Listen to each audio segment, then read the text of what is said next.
nggak? Sambil Tinggal ininya kalian giniin. Bisa. Nggak bisa coba. tapi bulat-bulatnya stabil ya. Stabil ini nggak stabil karena saya kan garisnya nggak tadi nggak ini ya. Nah ini kalian tinggal isi gitu ya. Oke, ini apa nih? Mas, Oke, thanks. Ini apa? hobi sama kamar mandi utama. Ruang hobi sama kamar di taman. Gitu ya. Paham ya? Jadi kalian tinggal isi ini semua. Jadi nanti akan ada yang setengah, ada yang full, gitu. Ada yang hanya bulat aja. Dan seluruhnya sampai habis. Sehingga nanti akan seperti ini, ya, ya kan? Ya, tinggal diulang lagi kegiatannya apa aja. Oke? Ini adalah hubungan antar ruang. Sehingga nanti pada saat mengerjakan, pada saat bikin zoning dan grouping, oh ini area ini, nah nanti kan akan kelihatan gini. Mana yang garis-garis, mana yang bulat, mana yang ini. Nah ini berarti yang area ini dekatan biasanya. Ini jauhan seperti itu. Ya. Oke, cukup jelas? Oke. Selanjutnya adalah oke, ini mau difoto atau sudah? Cukup jelas?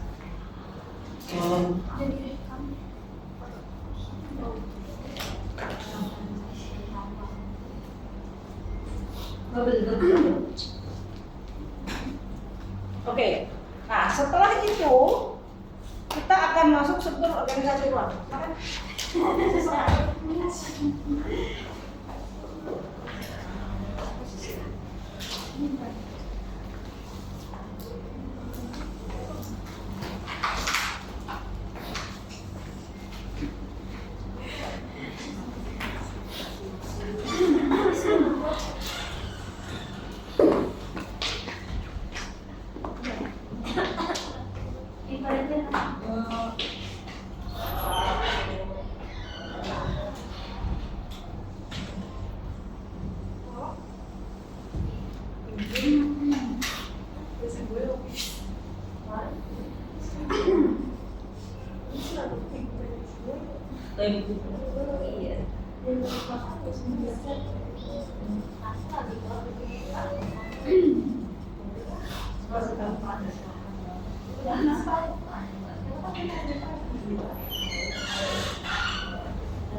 dulu ya.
Oke, sebelumnya kan kita udah belajar tentang matriks.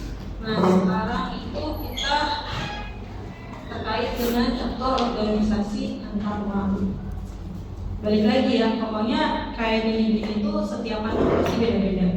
Karena kebutuhannya, pertama kebutuhannya beda-beda, terus habis itu dari segi tata letak juga beda-beda, jadi jangan contek-contekan sih. Oke. Nah, ini struktur organisasi antar ruang ini berkaitan dengan nanti layout kalian. Jadi ini udah kayak planning awal dari grouping zoning dan grouping kalian. Planning awal. Karena di matrix sudah diketahui kalau ruang ini ruang A sama ruang B itu dekat, sangat dekat atau jauh. Nah, di planningnya ada di sini di struktur organisasi antar ruang ini. Jadi misalkan dari main entrance pintu masuk itu nanti ketemunya sama apa? Kalau ini kan di zona pabrik ya. Habis itu nanti dari ruang tamu ini dia maunya ketemu sama apa? Dia dekatnya dengan apa? Misalkan dekatnya dengan ruang keluarga, ruang keluarga. Itu berarti dari pintu masuk kalau mau masuk ke ruang keluarga itu harus melewati ruang tamu. Gitu. Jadi udah terkonsep. Jadi nanti kita pasti melihatnya pas kalian bikin layout, apakah sudah sesuai dengan bangunan atau belum. Gitu. Ini bisa kita bilang diagram puzzle. Nanti kita cross check. Apakah sudah sesuai atau belum. Terus habis itu dari ruang keluarga ini dekat dengan apa? Dekat dengan dapur dan ruang makan misalkan. Jadinya dia satu kelompok ini. Tapi misalkan nih dari main entrance, kalau mau ke ruang dapur, berarti jalurnya gimana? Harus lewatin ruang tamu dulu, keluarga dulu, baru ke dapur. Jadi gitu cara bacanya. Ya, ini harus kalian konsepin, nggak harus sama kayak gini kan, konsepin masing-masing pasti beda preferensinya. Nah, nanti dikasih dua sirkulasi ini.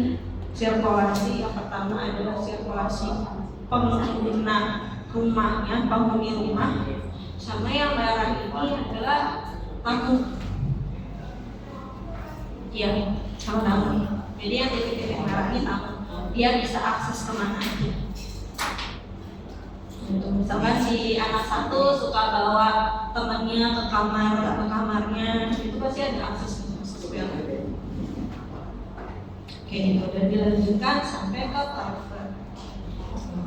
Nah, kenapa si service ini ada di sebelah kan dia berkaitan dengan side entrance. Jadi di dalam rumah itu pasti ada namanya entrance sama side entrance. Side entrance itu untuk pintu samping, pintu masuk. Samping dia makanan pasti ada kan? Kayak pintu utama sama pintu samping yang pembantu atau apa, mau belanjaan dan lain sebagainya itu lewat di sini. Dan itu berkaitannya pasti dengan area service. Apakah dia nanti masuk terkait dengan sama si ruang ART, masuk langsung ke ruang ART, atau masuk harus ketemu si ruang cuci dulu atau gimana, itu tergantung planning kalian. Itu dan yang ini namanya jalurnya, ini jalur sirkulasi. Jadi si panas, ini jalur sirkulasi. Kayak gitu. Sampai sini paham? Ada yang mau ditanya?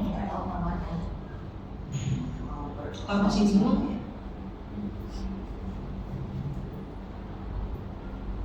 Ya paham ya, berarti kalau dia paham. Oke. Nah, berarti dari situ kan udah dijelasin tuh sama Mbak Lydia zoning dan grouping. Ini zoning. Jadi zoning nanti bentukannya kayak gini. Jadi kalian udah semuanya udah dapet denah masing-masing. Nanti denahnya itu dibikin gridnya 1 kali 1 meter kali 1 meter atau 50 kali 50 cm. Jadi dibikin grid. Ini kelihatan ya gridnya di dalam gridnya. Nah itu tadi dari rekapitulasi yang per zona itu ditandain sini di building. Oh, area publik itu di sini. Area semi private saya mau pisah, boleh nggak? Boleh. Nggak harus semi private tuh dikelompokin jadi satu tuh nggak harus. Private dikelompokin jadi satu tuh nggak harus. Gitu. Jadi bisa pecah. Misalkan semi private-nya satu di sini, satu di sini. Nah nanti untuk si private-nya dikelompokin di sini. Tuh bebas. Nah itu kalian bikin 3 alternatif. Bisa di sini. Kan ada tuh main entrance dan side entrance. Ini main entrance dan side entrance ini kalian tentukan sendiri. Nah, habis itu baru kalian analisa sesuai dengan tuntutan ruangnya dan plus minusnya. Nanti di kesimpulan narasi teksnya gimana nih berdasarkan analisa kalian ini, kesimpulannya seperti apa terkait dengan si setting ini. Di sini paham? Setelah kita analisa 3 alternatif itu, yang memilih itu berdasarkan banyak plusnya apa kita asosiasi ke apa ini? Gimana? Kan kita juga analisis 3 alternatif itu apa sama minusnya. Kita pilih berdasarkan plusnya banyak apa kita asosiasi dulu ke itu? Kalian bikin dulu. Kalian menurut kalian positif yang mana-mana boleh. Jadi setelah itu diasistensikan tapi sudah punya pendapat. Sudah punya pendapat bahwa yang banyak positifnya ini gitu. Kenapa? Jadi kalian bisa menjelaskan. Karena ini dari ventilasinya begini, ini bagus, misalnya seperti itu. Oke, begitu berarti sudah dianalisa. Nah nanti dari situ kalau misalnya nanti biasanya asistensi itu kalau sudah kalian analisa biasanya kita nggak terlalu banyak ini sih revisi biasanya kalau masih di zoning grouping. Ya, nah dari situ nanti yang banyak positifnya itu nanti kita lanjut ke groupingnya. Ya. Ini anggapannya ini zoning terpilih ya. Nah, dari zoning terpilih yang sebelumnya kita buat grouping dengan posisi zoning yang sama. Karena perhatiin warnanya ya. Perhatiin warnanya. Yang semi private ungu, terus yang private pink, merah kan, terus habis itu yang public biru, yang service kuning. Ini udah bahkan yang di sini jadi ruang ruang tamu, habis itu yang di ungu nih saya mau living roomnya di sana Kak, soalnya dekat taman belakang. Habis itu di sini ada kitchen dan dining area gimana. Terus habis itu di sini ada foyer, ada bedroom. Habis itu nanti di private-nya kelompokin lagi. Jadi harus sesuai dengan zoning. Grouping itu harus sesuai dengan zoning yang terpilih. Tempatnya harus sama, nggak boleh beda-beda. Dan itu dibikin 3 alternatif. Jadi misalkan posisi master bedroomnya nih yang pertama ada di sini sama sini, posisi masternya. Yang untuk kamar anak ada di sini. Nanti di grouping selanjutnya bisa ditukar, entah di sini adalah si master bedroom dan di sini kamar anaknya. Itu bisa ditukar, habisnya nanti baru dianalisa bagusnya yang mana. Habis itu kalau udah ada grouping yang bagus, udah grouping terpilih, ini analisanya udah berulang ya berarti. Kalau udah ada grouping terpilih, masuk ke dalam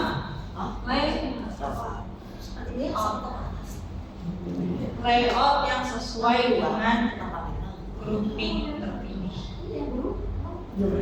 Kalau udah layout berarti berkaitan dengan tata furniture, pintunya di mana, sirkulasinya di mana. Oh ya, saya lupa. Jadi di grouping kalau kalian melihatin panah-panah merah ini adalah sirkulasinya. Jadi area yang dilalui sama sirkulasi ini itu nggak boleh ada furniture. Orang jalan. Karena itu motor lewat. Kelihatan nanti, oh di sini crowded banget ya di sini. Nggak mungkin ada furniture.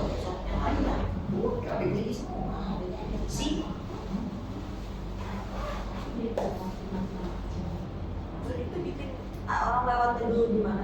Baru furniture. Kalian harus terkonsepkan itu di grouping. Jadi di grouping itu nggak cuma label-label gini doang, tapi juga harus sirkulasi. Mau lewat mana? Untuk menuju ke master bedroom harus lewat mana? Itu harus dipikirkan. Mau ke living room harus lewat mana? Dan Dan ini tadi berkaitan dengan si bubble sebelumnya yang struktur organisasi itu harus terkait. Jadi kayak, oh kalau mau ke LinkedIn dulu berarti harus lewat mana dulu, nah, itu harus sama. Lalu nanti masuk ke studi layout dengan grouping. Posisinya harus sama master bedroom di sini. Nanti di sana ada master bedroomnya, kamar mandi. Habis itu nanti ini ada kamar anak. Kan tadi ada panah-panah tuh, oh berarti untuk meraih ke itu tuh mau sini sama sini. Nah, itu dia.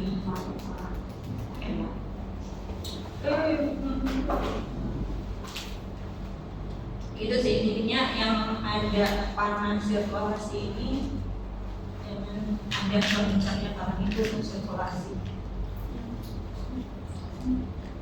Paham? Yang mau ditanyakan? Paham apa bingung? Apa bingung? Paham lah ya.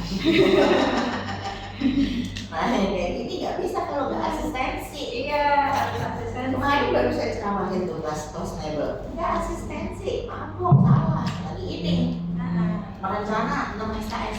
Harus asistensi. Jadi kalian bikin dulu ya untuk diasistensikan itu biasanya nanti pasti kita akan kasih masukan ya. Tapi kalau misalnya asisten apa belum apa-apa kita bingung gitu mau ngasihnya tuh apa. Jadi kalau udah bikin aja setengah itu ininya benerin ini tinggal gitu ya. Tapi jangan dikerjainnya baru di kelas. Jadi ini memang masuk nanti udah langsung kita bahas ini karena setelah ini kita langsung kalian mencoba ke layoutnya. Ini layout. Sesuai dengan nah, tapi nanti warnanya itu nggak ada.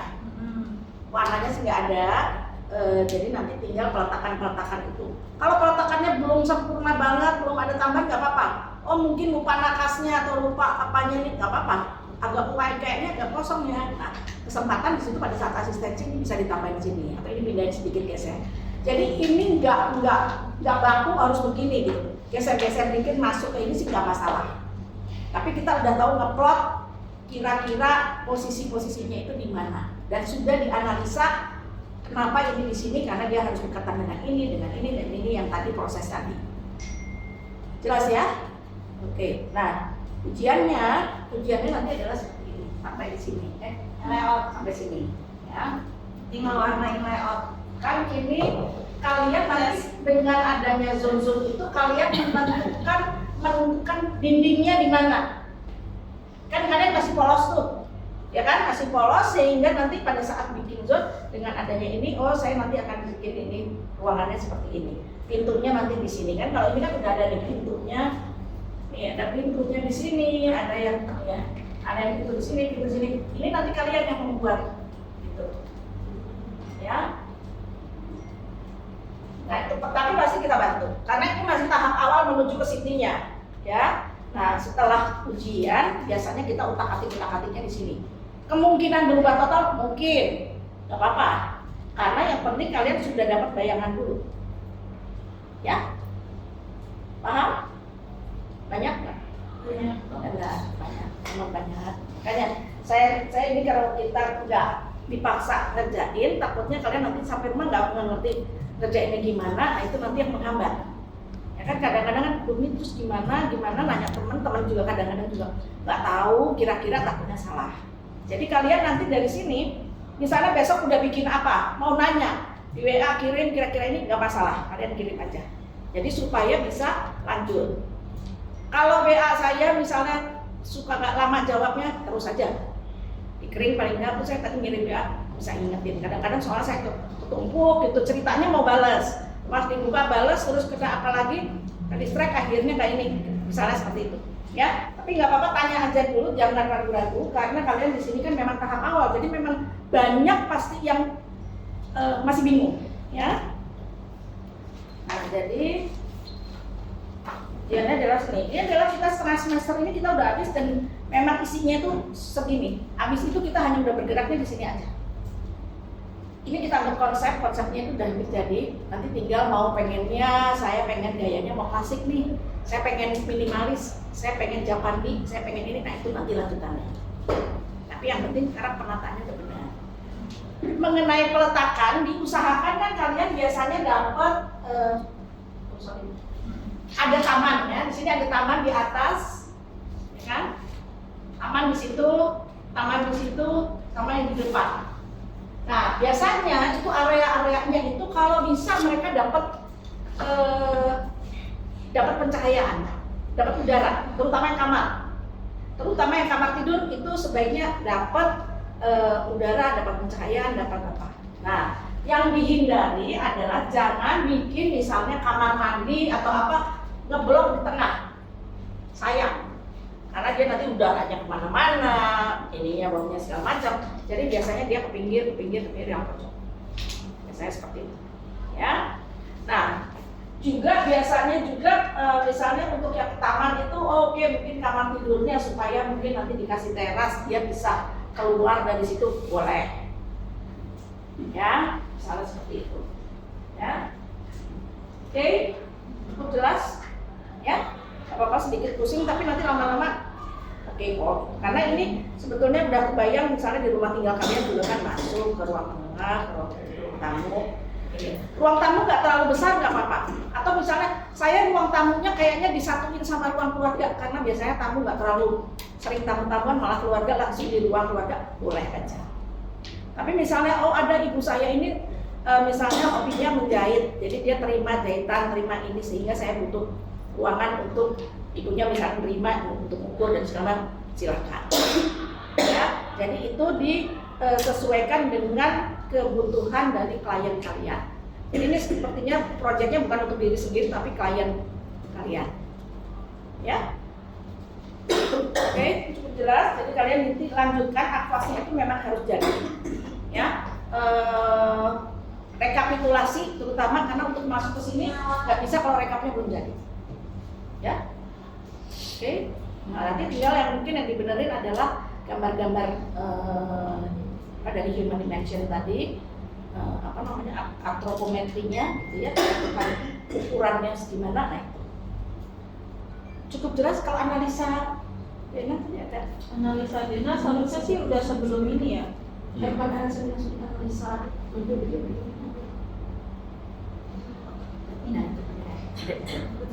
ini ya, dilihat dari ininya. Dari biasanya yang paling gampang aja ininya dari sisi ini sehingga dia positif kan, negatif kan, tinggal itu lebih gampang. Ya. Minggu depan diharapkan sudah bikin dan sudah mungkin bisa dipresentasikan juga gitu, sehingga nanti bisa buat masukkan ke yang lain juga. Ini udah kan, analisa Dena udah ya. Nah ini juga harus dibuat supaya nanti dimasukkan di A3 kalian. Sehingga ini dari view-nya bagaimana, dari sinar matahari, dari udaranya, dari pendengarannya, gangguan suara dan segala macam. Ya, jadi ini cukup satu Dena menganalisa semua. Biasanya kita waktu itu udara sendiri, ini sendiri. Nah kalau ini disatukan sehingga kita langsung sudah bisa kebaca langsung ininya, jadi lebih informatif. Ada pertanyaan dulu? Jadi jangan sampai minggu depan nanti masih bingung, ya. Jadi minggu depan sudah ini. Afi, aman? Aman ya? Oke. Ya, jadi minggu depan sudah sampai apa?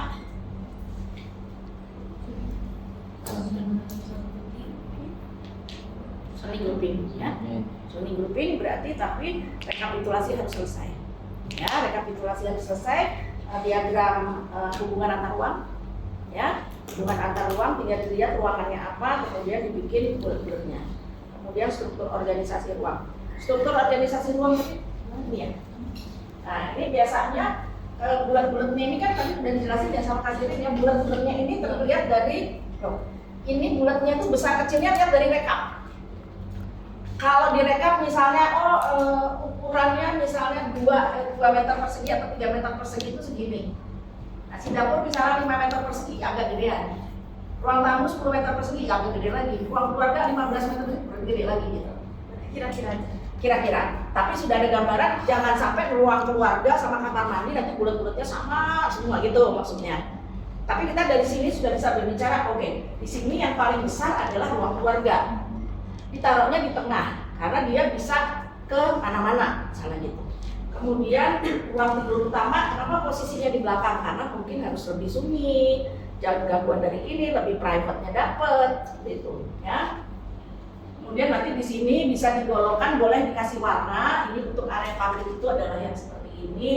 Nanti posisi bulat, yang semi private di sebelah sini, sebelah situ adalah yang private. Ini adalah penunjangnya di sebelah sini. Kenapa ditaruhnya di sini? Karena biasanya ada side entrance. Ya, si mbaknya lewat situ. Atau kalian pulang dari kerja lewatnya situ, nggak harus lewat ruang tamu bisa. Ya, seperti itu. Oke. Mengenai teras, nanti itu boleh di luar dari luas yang kalian bikin.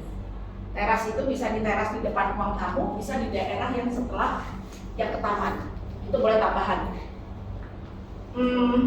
Yang di luar luas itu biasanya ruang jemur. Ada ruang jemur, biasanya di daerah servis, mungkin di sini ada ruang cuci, mungkin di situ ada area gudang, itu boleh di luar dari luas yang kalian udah bikin tadi sekian persegi. Boleh tambahan. Jadi saya nanti kasih segini supaya ini di sini saya tutup tembok sedikit, boleh. Ya.